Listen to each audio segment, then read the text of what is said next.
Islamabad high court ने साबिक वज़ीर आज़म नवाज शरीफ के खिलाफ अल अजीज़िया रेफरेंस पर अपील मेरिट पर सुनने का फैसला किया है। इस्लामाबाद हाई कोर्ट में अल अजीज़िया स्टील मिल्स रेफरेंस और नवाज शरीफ की सजा के खिलाफ अपील पर समाअत चीफ जस्टिस आमिर फारूक और जस्टिस मियां गुल हसन ने की। अल अजीज़िया रेफरेंस में नवाज शरीफ की सजा बढ़ाने की नैब अपील पर भी समाअत इस्लामाबाद हाई कोर्ट में हो रही है। नवाज शरीफ के वकील अमजद परवेज और नैब प्रोसिक्यूटर्स भी अदालत में पेश हुए। नवाज शरीफ के वकील अमजद परवेज ने कहा कि नैब ने सुप्रीम कोर्ट के अहकामात पर रेफरेंस दायर किए जिनमें एक ऐसा इल्जाम था। फ्लैगशिप रेफरेंस में एहतसाब अदालत ने नवाज शरीफ को बरी कर दिया था, लेकिन एक ही इल्जाम पर अलग अलग रेफरेंस दायर किए गए। हमने दरखास्त दी थी कि एक इल्जाम पर सिर्फ एक ही रेफरेंस दायर होना चाहिए था। अदालत ने उस वक्त कहा था कि ट्रायल अलग अलग हो रहा है मगर फैसला एक साथ सुनाया जाएगा। अदालत को देखना है कि प्रोसिक्यूशन ने इस केस में आयद इल्जाम को साबित किया है या नहीं, जिस पर chief justice Islamabad high court ने कहा कि ये बताएं कि इस केस में इल्जाम क्या था।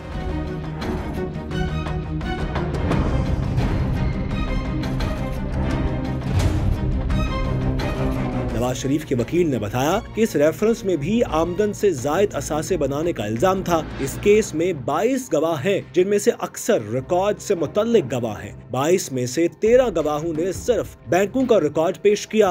वो गवाह चशमदीद गवाह नहीं है। 5 गवाह सीजर मेमो के हैं। 2 गवाह कॉल अप नोटिस लेकर जाने वाले थे। वकील अमजद परवेज ने कहा कि अल अजीज़िया स्टील मिल्स 2001 और हिल मेटल एस्टेब्लिशमेंट 2005 में बनाई गई थी। जब अल अजीज़िया मिल्स लगाई गई थी, हुसैन नवाज की उम्र महज 28 बरस थी।